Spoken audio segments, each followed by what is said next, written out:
Can't believe it! Pagkatapos ng lahat ng itinulong namin sa'yo, magnanakaw ka pa? Wala ho ba kayong CCTV para makita kung sino kumuha o naglagay niyang mga yan? Kasi hindi naman natin sigurado kung si Alice yung naglagay nitong mga to. Alam mo naman yung silverware pa ang naglakad papunta sa locker mo? Ha?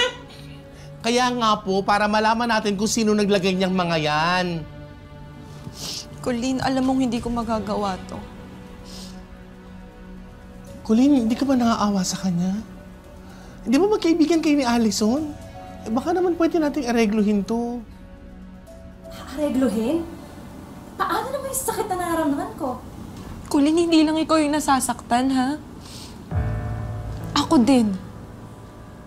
Nagdadalamhati rin ako sa nangyari kay Manolo. Colleen, namatayan ako ng ama. Dahil sa akin, nabaldado yung best friend ko. At ngayon, pati yung isa kong best friend, kaaway na rin yung tingin sa akin.